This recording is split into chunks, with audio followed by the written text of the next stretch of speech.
안녕하십니까? 한국공정거래조정원 대리점 종합지원센터입니다. 이번 시간에는 대리점거래 관련 분쟁 사례들 중 대리점거래 공정화에 관한 법률, 약칭 대리점법이 제정된 계기가 되었던 유제품 제조업자의 거래상 지위 남용 행위에 대하여 자세하게 알아보는 시간을 갖겠습니다. 교육 순서는 다음과 같습니다. 먼저 대리점거래 계약의 조건 등을 살펴본 후 해당 사건에 대한 공정거래위원회의 판단 및 법원의 판결 내용을 검토하고 마지막으로 이 사건이 우리 사회에 미친 파급 효과와 시사점을 확인하는 순서로 진행하겠습니다. 어떤 사건인지 짐작하시는 분들도 많이 계실 텐데요. 먼저 짧은 동영상 한 편 시청하겠습니다. 2000년대 초반에는요, 민간기업 경제연구소에서 최우수 상장기업이라고 평가를 하고 시민단체에서 경영평가상, 경제정의 기업상을 주기도 했어요. 또 어떤 외국계 컨설팅 회사는요, 한국의 바람직한 성장 구조를 가지고 지속적으로 성장할 수 있는 상장사는 10개 정도밖에 안 되는데 그 중에 하나로 남양역을 꼽았어요. 무려 삼성전자, SK텔레콤, 아모레퍼시픽 등등과 함께요. 자, 그런데 공든탑이 무너지는 건 한순간이었습니다. 물론 한순간이라고 표현했지만 그동안 쌓여왔던 게 터져버린 거였겠죠. 창업자 홍두영 명예회장이 별세한 지 3년 뒤인 2013년에 대리점 갑질 사태가 불거졌어요. 회사가 지역 대리점들의 물건을 밀어내는 방매를 해왔던 거죠. 그리고 그 과정에서 영업사원이 대리점주한테 막 폭언하고 욕설하고 이런 게 녹취로 쫙 드러나고요. 기시면 받아요. 기시면 받으라고요. 뭐 하셨어요, 여러분? 응? 당신 월급 보면 다 죽여버릴 것 같으니까. 이게 얼마나 심각했는지요. 아무리 유통업계의 뿌리 깊은 관행이다. 또 아무리 출생아 수가 급감하고 우유업계가 어려워지고 왜 곳간이 비어가니까 나던 인심도 안 나고 영업 환경이 점점 팍팍해진 거 아니겠느냐. 이렇게 아주 소수의 두둔하는 사람이 있다고 했어도요. 수많은 사람들이 분노했습니다. 조사, 수사, 그리고 불매운동이 쭉 이어지죠. 회사가 대국민 사과를 했지만 여론은 누그러들지 않았고요. 오히려 창업자의 아들, 최대 주주인 회장이 모습을 드러내지 않으면서 사람들의 분노는 더 커져갔죠. 그러면서 불매운동은 계속되고요. 회사명을 드러내지 않은 제품, 심지어 회사명을 교묘하게 가린 제품을 내놓아도 소비자들의 반응은 냉담했어요. 우유업계 전체가 어려워질 때도 그렇게 잘 나가던 회사가요. 갑질 사태가 불거진 2013년, 14년에 영업 손실을 냈습니다. 정확히 무슨 일이 있었는지 알아보기 전 회사의 영업 조직과 사업 구조를 먼저 살펴보시겠습니다. 대리점 거래에서는 대리점의 거래 상대방인 본사를 공급업자라고 표현합니다. 이 사건에서 본사, 즉 공급업자는 유제품 및 음료 등을 생산하여 전국 1,800여 개의 대리점을 통해 대형마트 등 거래처에 공급해왔습니다. 대리점이 매일 오후 12시 10분까지 1, 2일 이내로 공급받을 상품을 주문하면 공급업자는 12시 반까지 대리점의 수정 요청사항을 반영하여 최종 주문량을 확정하였는데 2010년 이후에는 주문 시스템에 최종 주문량만 남기고 대리점의 주문 기록은 삭제되었습니다. 상품 대금 결제는 공급업자가 금융기관과 체결한 결제대행 계약에 따라 선 지급받고 대리점이 이후 금융기관에 납부하는 방식으로 이루어졌습니다. 또한 공급업자는 매출 극대화를 위해 대형마트 위주로 파견 직원을 투입하였습니다. 파견 직원은 시음조와 진열 판촉사원으로 나뉘는데 시음조의 경우 공급업자가 직접 구인하고 임금을 지급한 반면 진열 판촉사원의 경우에는 대리점에서 구인 및 관리하고 임금도 일부 지급하였습니다. 진열 판촉사원들은 대형 유통점에 고정적으로 파견되어 제품 진열 및 파손품 확인, 가격 정보 등의 표시 상태 점검, 부족 상품에 대한 정보 공유도 업무를 수행하였습니다. 공급업자는 매년 진열 판촉사원들의 투입 및 교체 결정, 채용 과정에 개입하였고 근무점검, 교육 실시 등으로 이들을 관리하였으며 특정 대리점으로부터 진열 판촉사원 투입 시 구인 및 급여 지급을 하겠다는 내용의 서약서를 제출받기도 하였습니다. 공정거래위원회는 이 사건에서 공급업자가 대리점들에게 구입 강제 및 이입 제공 강요 행위를 하였다고 판단하였는데 다음에서 그 근거가 된 법조항과 구체적인 행위들에 대해서 살펴보시겠습니다.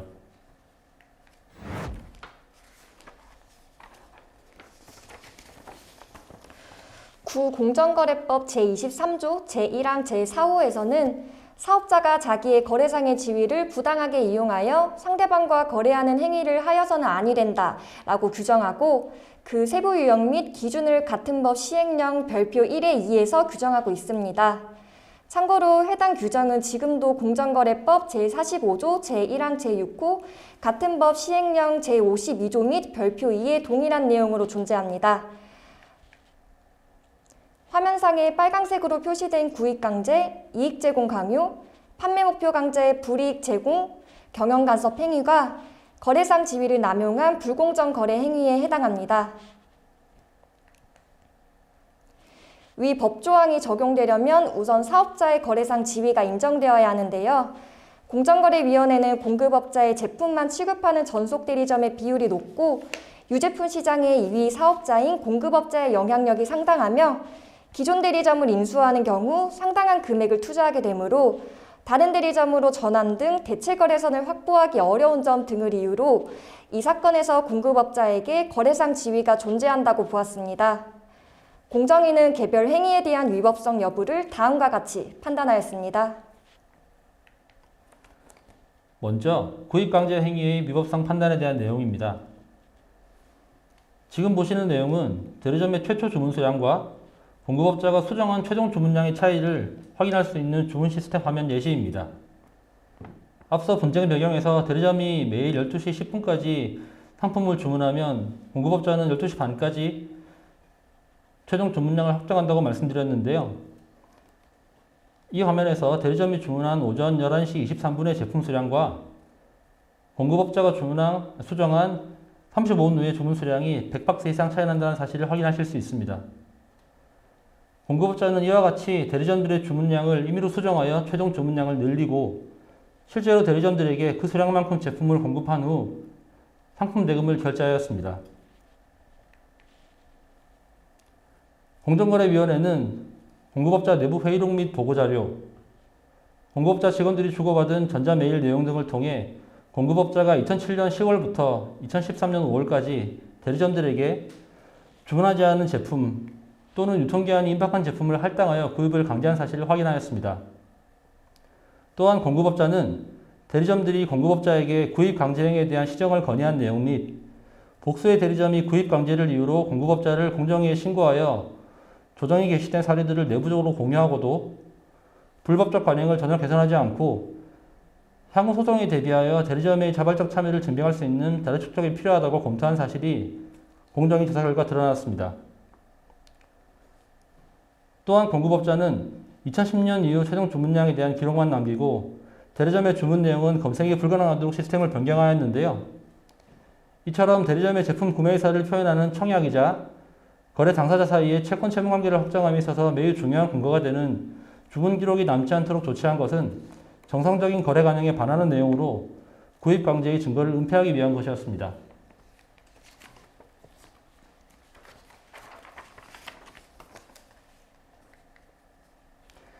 이상의 근거들을 토대로 공정거래위원회는 공급업자가 거래상 지위를 부당하게 이용하여 대리점들이 구입할 의사가 없는 제품을 구입하도록 강제하였다고 판단하였습니다.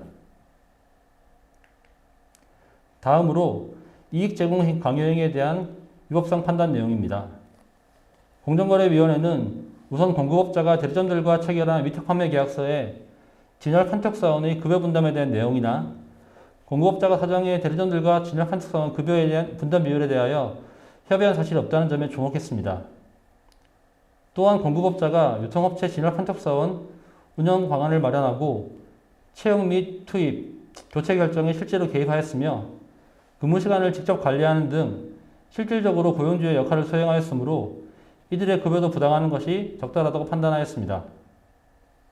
마지막으로 진열 판촉사원 투입을 통한 매출액 증대 효과는 공급업자에게 직접적으로 작용하는 반면 대리점들이 누리는 위탁 판매 수수료 수입 증가 효과는 미미한 수준이므로 공급업자가 2008년부터 2013년 7월 초까지 대리점들에게 매년 진열 판촉사원들의 급여의 50% 이상에 해당하는 20억 원에서 40억 원을 대신 지급하도록 한 행위는 거래상 지위를 부당하게 이용하여 경제상 이익을 제공하도록 한 행위에 해당한다고 판단하였습니다.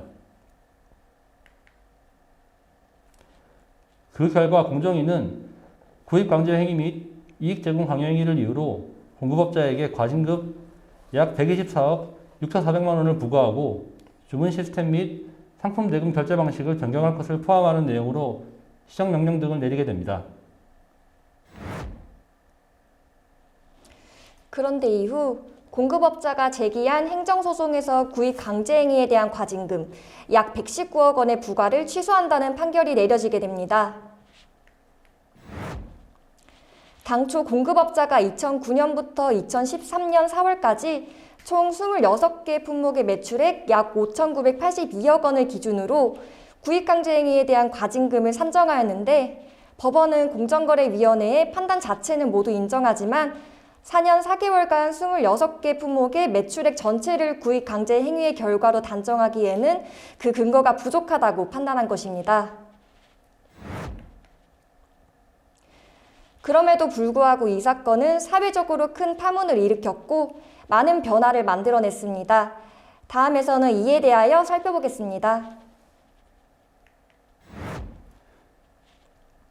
먼저 이 사건을 계기로 2015년 12월 21일 대리점 거래 공정화에 관한 법률 약칭 대리점법이 제정되었습니다. 1년 뒤 대리점법이 시행된 이후 개시된 대리점 공급업자 간 재판매 또는 위탁판매에서 발생한 공급업자의 불공정 거래 행위에 대해서는 대리점법이 공정거래법에 우선하여 적용되며 기존의 공정거래법에서 규정한 거래상 지인하면 관련 불공정 거래 행위 이외에도 공급업자의 대리점 거래 계약서 작성 및 보존 의무, 주문 내역의 확인 요청 거부 또는 회피 금지, 보복 조치의 금지 등에 대한 조항이 신설되어 대리점주들의 피해 구제에 실질적으로 기여하게 되었습니다. 화면상 빨간 사각형 내에 있는 부분들이 기존의 공정거래법에서 정의되었던 규정들이고 그 이외에 제5조, 제11조, 제12조는 대리점법이 생기면서 신설된 조항들입니다.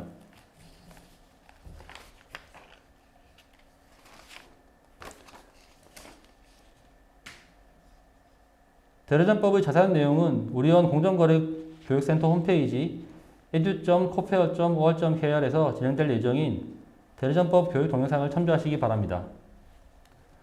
또한 이 사건은 가불관계 문제에 대한 사회적 인식의 계기가 되었다는 점에서 의미가 있다 하겠습니다. 우리 사회에서 가불 간의 관계에 대한 문제는 그동안 경제 문제 등 다른 이슈들에 밀려 크게 부각되지 않았습니다. 대중이 소위 갑질에 대해 관심을 갖게 된 계기는 아마 2014년 4월에 벌어진 포스코 계열사 임원의 항공기 내 승무원 폭행 사건일 겁니다. 비슷한 시기에 현재는 폐업한 프라임 베이커리의 회장이 50대 호텔 직원을 자신의 직업으로 폭행한 사건이 있었고요. 그로부터 약 한 달 뒤 이 사건이 발생하여 큰 파장이 일었습니다.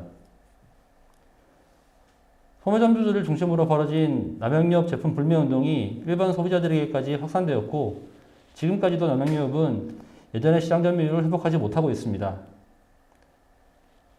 이와 같은 사건들을 계기로 대중 소비자들이 상품 및 서비스를 구매할 때 개인의 신념에 따라 윤리적으로 소비를 하는 문화가 확산된 측면도 있을 것입니다. 마지막으로 이번 사건의 시사점입니다. 다시는 이런 일이 일어나서는 안 되겠지만 지금도 이 사건으로 입은 상처를 회복하지 못한 대리점주 분들이 계실 것이고 비슷한 어려움을 겪고 계신 분들도 있을 겁니다. 공급업자와의 분쟁이 발생했을 때 무엇보다 중요한 것은 구입강제, 판매 목표 강제 등 불공정 거래 행위 사실을 입증할 수 있는 객관적인 자료를 확보하는 것입니다. 저희가 분쟁 조정을 진행하면서 느낀 바는 생각보다 많은 대리점주분들이 피해 사실을 구체적으로 입증할 수 있는 자료를 확보하시는 데 어려움을 겪고 계시다는 것이었습니다. 피해를 입은 대리점주분들이 매일 대리점에서 주문한 제품 및 주물량과 실제 입고된 제품 및 수량을 기록하셨다면 결과가 달라졌을 수도 있습니다. 자료 확보는 공정위 신고나 우리원 대리점 분쟁조정협의회에 분쟁조정을 신청하시는 경우에도 중요하므로 어떤 자료를 확보해야 하는지에 대한 궁금증이 있으시면 한국공정거래조정원 대리점 종합지원센터 콜센터인 1855-1490으로 문의 부탁드립니다.